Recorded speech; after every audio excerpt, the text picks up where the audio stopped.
Hello lovely twin flames family. आज हम जानेंगे कि अपनी ट्विन फ्लेम जर्नी में हम कैसे बैलेंस में रहें और कैसे इसे बैलेंस करें। वैसे तो कई सारी टेक्निक है बैलेंस करने की, लेकिन जो असल गुण होता है बैलेंस करने का वो क्या होता है। नेचर में ना हमेशा से बैलेंस रहने में सिखाया गया है। आप नेचर की कोई भी चीज़ देखो तो आपको ऐसा लगेगा कि ये बैलेंसिंग का जो कंसेप्ट आया है वो नेचर से ही हमने सीखा है, क्योंकि अगर हमें कुछ भी सीखना हो तो सबसे अच्छा गुरु हमारा नेचर है। आसमान, बादल, पेड़ पौधे, इनसे ही आप सीख सकते हो। ठहराव सीखना है, नदी को देखिए, वो बहती है, हमेशा फ्लो में बहती है, कभी नहीं रुकती। चाहे पत्थर आ जाए रास्ते में लेकिन वो बहती रहती है। तो आपको नेचर से अच्छा ना कोई कुछ नहीं सिखा सकता। नेचर एकमात्र ऐसी चीज़ है जहाँ पे आप देखोगे, समझोगे और आप सीख जाओगे कि यही तो हमें भी करना है। अब हम हमेशा इस जर्नी में एक चीज़ से इंट्रोड्यूस हो चुके हैं, यिंग यांग वाली एनर्जी। अब ये जो यिंग यांग एनर्जी है, एक पार्ट वाइट होता है, एक ब्लैक होता है। इसमें एक पार्ट मस्कुलाइन और एक फेमिनाइन को रिप्रेजेंट करता है। वाइट पार्ट में एक ब्लैक कलर का डॉट होता है और ब्लैक में एक वाइट कलर का डॉट। जैसे कि हमें जब डिसीजन लेना होता है, सिक्योरिटी में रहना होता है, हम सर्वाइवल को जब मैनेज करते हैं, तो ये हमारी मस्कुलाइन एनर्जी को दर्शाता है।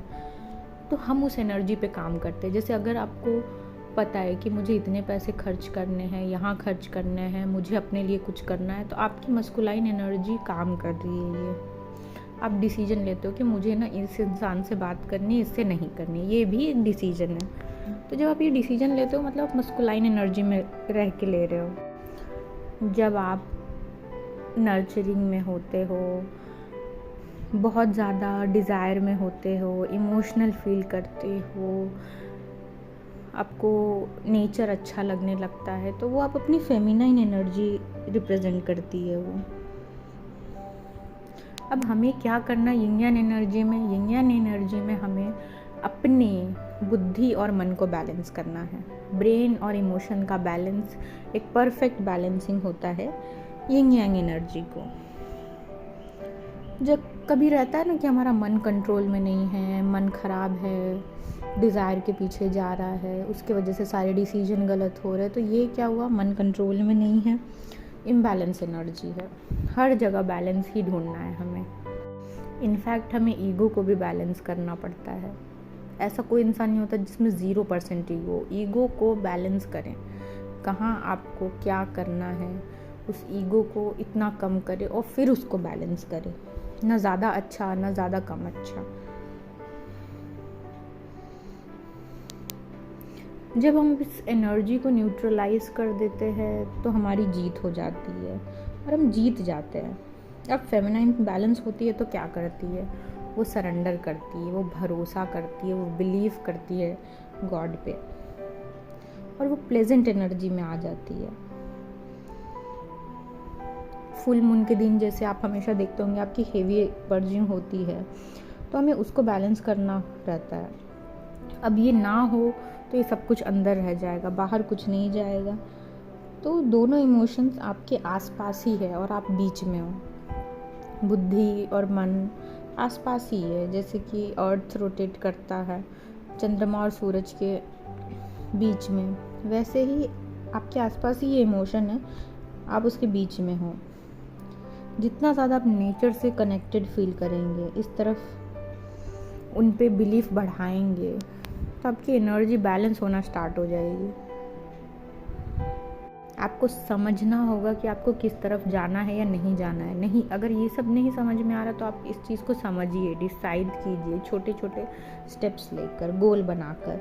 इस जर्नी में सिर्फ आपको तैयार होना है कि जो भी चेंजेस आ रहे हैं वो मेरे अच्छे के लिए आ रहे हैं, इसमें मेरा कुछ गलत नहीं है। हर चीज़ के लिए तैयार, बी रेडी फॉर एवरीथिंग। जो भी पर्जिंग हो रही है मेरे अच्छे के लिए हो रही है, जो भी चैलेंजेस आ रहे हैं मेरे अच्छे के लिए आ रहे हैं। लाइफ में अगर कोई पार्टनर आ रहा है वो भी मेरे अच्छे के लिए ही आ रहा है, क्योंकि वो इन्वॉल्व है मेरे लाइफ के सर्कल में, वो हट नहीं सकता। तो किसी चीज़ को डिनाई मत कीजिए, एक्सेप्ट कीजिए और जब आप ये कर लेंगे तो आपको जीवन में एक अलग ही मज़ा आने लगेगा। आपके अंदर जो एक वाइट वाला जो लाइटनिंग एंड लाइटन पार्ट है यिंग यांग में, उसमें एक ब्लैक डॉट होता है, ये आपके अंदर की डार्कनेस है। अब जैसे फेमिनाइन फील करती है, मैं इतनी स्पिरिचुअल हूँ, मैं हैप्पी हूँ, पॉजिटिव हूँ, तो ये जो ब्लैक डॉट है वो उनके अंदर का डार्कनेस है। और जो उनके अंदर का डार्कनेस है वही मस्कुलाइन की 3D लाइफ है, वही उनके रियल लाइफ में चीज़ें हो रही है। तो आपके अंदर जो डार्कनेस होगी वही उनकी 3D लाइफ में उनके कर्माज होंगे, कॉन्ट्रैक्ट होंगे। तो आप जैसे जैसे अपनी डार्कनेस को ख़त्म करोगे वैसे वैसे उनकी कर्मा रिजॉल्व होने स्टार्ट हो जाएंगे। उन्हें आपके अंदर क्या अट्रैक्ट करता है? आपका वाइट एसेंस, आपकी प्योरिटी। जब आप एनलाइटन होते हैं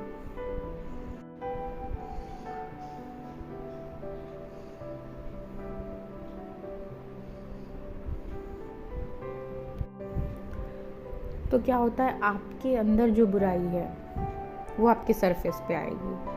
आप एनलाइटन होगे तो उनके सरफेस पे वो सब कुछ चीज़ें आ जाएगी, और ये वाइस वर्सा होता है। वो आप एनलाइटन हुए, उनके सरफेस पे आई, उन्होंने रिलीज़ किया, पर्ज किया, वो फिर आपकी लाइट से और एनलाइटन हुए। जितना आप लाइट में रहोगे, एनलाइटन होगे, उतना आपकी लाइट से वो अट्रैक्टेड होंगे, और वैसे वैसे वो सरफेस पे आएंगे, रिलीज़ होते चले जाएंगे, और ये काम होता चला जाएगा।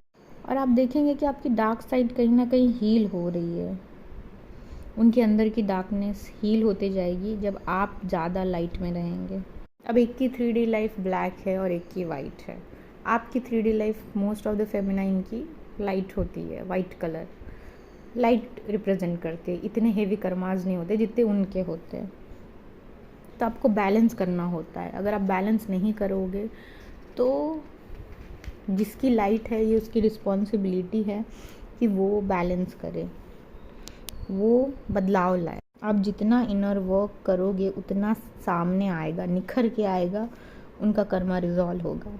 आपके अंदर की प्योरिटी उन्हें चाहिए। आपके अंदर का डार्कनेस या छल उनके किसी काम का नहीं। और हमारे जो अंदर की लाइट है और उनके बाहर की लाइट है, सब आपस में कनेक्टेड है। और इसमें लास्ट स्टेज होता है ईगो का। जैसे जैसे आप ईगो ख़त्म करोगे तो एक अलग ही चमक आएगी उनके लाइफ में, आपके लाइफ में, आप दोनों के बीच में। ये लास्ट स्टेज होता है। ईगो को जितना हो सके दूर रखिए, उससे रिज़ॉल्व करने की कोशिश कीजिए। और जब आप सरेंडर कर देंगे तो सही में सब कुछ बैलेंस हो जाएगा, और वो वापस भी आएंगे और कनेक्शन को भी समझेंगे। और इस तरीके से आप यिन यांग एनर्जी को बैलेंस कर सकते हैं, अपने डार्कनेस को हटा के। डार्क शैडो का एक एक क्वेश्चन आंसर को लिख के जवाब दे के खुद को जवाब देना है आपको। एक एक सवाल पूछना है और एक एक जवाब देना है। इसके बहुत सारे क्वेश्चंस आपको इंटरनेट पे मिल जाएंगे। एक जर्नल आप बनाइए जो सिर्फ डार्क शैडो हील करे, जो आपके अंदर की वो दबी हुई बातें निकाले जो आपको खुद भी नहीं पता है। ये एक्सरसाइज डार्कनेस को कम करेगी और एनलाइटन करेगी आपको।